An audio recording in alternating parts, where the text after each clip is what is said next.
Moving on to the white cards, we have a very special guest with us, as the Exquisite Angel has decided to give you one extra life after death.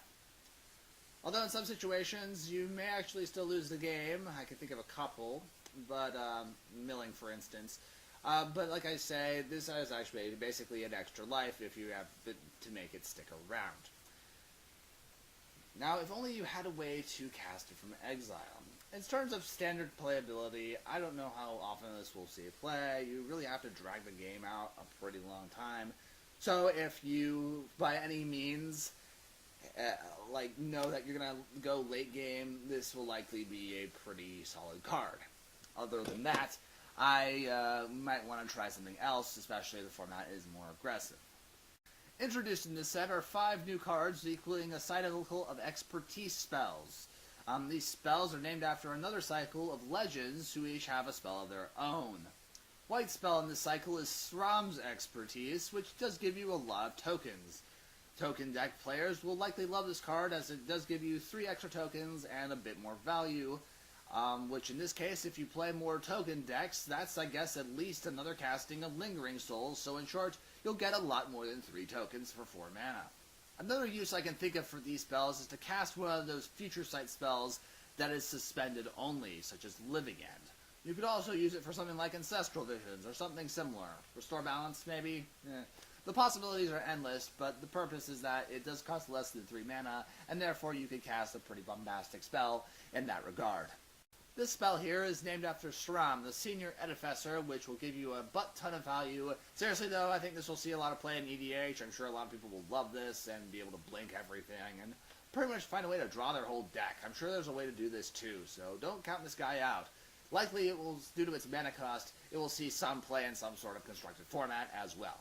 One thing that did surprise me about the original set of Kaladesh was that there really wasn't that many cards that really hated on artifacts, even though the set was primarily based around them, which is probably why we had to do silly things, like ban Smuggler's Copter. Nonetheless, I can't really complain too much about this set, because we have ridiculous cards like Consolidate Crackdown, which basically O-rings every artifact your opponent controls, for as long as Consolidate Crackdown remains on the battlefield. I mean, for Pete's sake, Affinity had it bad enough with Stony Silence, but now it has something else that's arguably just as ridiculous. Considering if it does not have that many ways to answer an enchantment, this may actually save play against that matchup, but in Modern, it's not really good against much else. In Standard, I really don't know how many decks are really based around all these artifacts, although it could easily be used to take out that Aetherworks Marvel that has been bugging you for so long. I don't know how playable this is. I really feel like you would be better off with just doing spot removal than just a whole board wipe that takes out every artifact your opponent controls. That's another thing that you should keep in mind about this card, is it's one-sided, so do keep that in mind.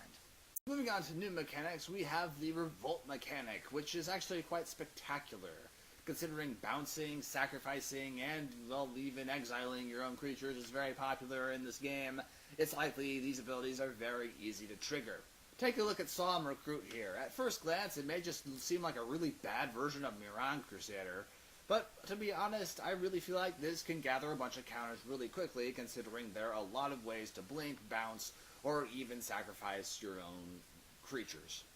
Therefore, this thing will get pretty big pretty darn fast, and once it's really huge, it will likely be very hard to stop, unless you have some sort of form of spot removal. You also have to keep in mind that Revolt triggers no matter what it does. It just has to be something leaving the battlefield. It doesn't matter if it was killed, exiled, you name it. If it goes, it's, well, going to trigger. It's also important to note that if a permanent with Revolt comes back, I believe it will actually check itself to see if it left the battlefield and therefore trigger, and, well, you get the idea. It's very easy to make this ability trigger, and that's why it's so great. To help with your Revolt triggers, White has a very powerful weapon in the form of Aether Minor. This will basically allow you to get a bunch of triggers for your Revolts, as long as, well, you have a lot of energy. 3-1s for 2 have historically been looked at as fairly positive. I mean, we have a card like Spirit of the Labyrinth, which saw some praise and some play throughout even Legacy for the most part. This, although I don't know we'll see Legacy play, likely will be in some mono-white, I guess you say Revolt decks. Plus, it's a great way to get you energy, too. Moving on to uncommons, we're talking about removal in the form of Thopter Arrest. This kind of lower tier Oblivion Ring really only hits creatures and artifacts, but frankly, it's not half bad, considering there are quite a few artifacts, and we've kind of needed a lot of artifact hate for a while, so I'm not really complaining here. I just don't understand what's wrong with Oblivion Ring. Wizards was actually smart to actually include the Restoration Specialist, considering there's a lot more artifact hate in this set. Getting an artifact back is always nice, and this is actually a nice card to kind of balance that metagame choice in a sense. This will also likely see some play in EDH for all those players who are paranoid of their artifacts and enchantments getting destroyed. Plus, it's easy to cycle with the Sun Titan. Although it does kind of seem kind of mediocre at best, Dead High Opponent I think can really be exploited to a great degree. Just find a way to keep linking it or returning it to your hand all over and over and over again, and you'll basically never run out of removal spells, for tapped creatures at least. I mean, hot dog, this is actually a lot sweeter than it looks. Although Restoration Angel would have been a really sweet reprint to have in this set due to the flavor and the revolt mechanic, we didn't get any. But we did get this Feldar Guardian, which is, well, at least has a toughness to match. But unfortunately, it won't be flying or being played at instant speed anytime soon, or at least in Standard. Nonetheless, I feel like if you do run a Revolt deck, this will likely see some play, and if you, like I say, if you have a way to recycle stuff, it's going to really make your Revolt spells and the creatures a lot better.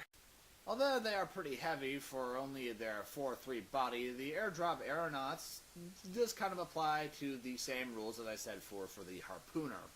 It can likely be recycled and played again and be used to be gained 5 life over and over and over, as long as they keep being blinked back in. It likely could be looped, and that may be why they have such a high cost.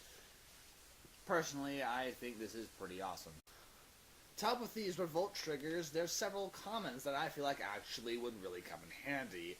The first of which is Ellie Evasion. This could either be used to save one of your creatures, get a Revolt trigger, or even more so, pump your creature. Seems like a pretty versatile card, although at first glance none of these effects are super mind-blowing, but given the fact there are a lot of triggers in this, I guess, set that can really benefit from abilities like this, it may even see some play. Maybe for sideboards, but who knows.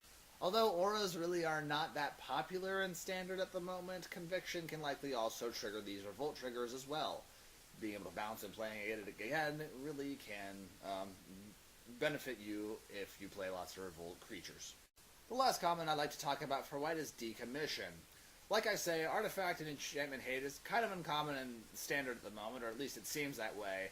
And this, if anything, is just disenchant for 1 more mana, but if you like to play Revolt, then, well, it will essentially just, well, give you 3 life, which is a nice added bonus. Frankly, I feel like this may see some sideboard play for white decks, but there also are a lot of Artifact and Enchantment Hates in other colors, so it may not likely see as much play. Still, I do like white's attempt to get it, in addition to the fact that there are lots of other great hate cards and a lot of other great creatures in this set that can really enable this card to get its Revolt trigger. In other words, it likely won't see play outside of Standard, but I like the attempt. I will say this much. It's a very well thought of card for a set like this.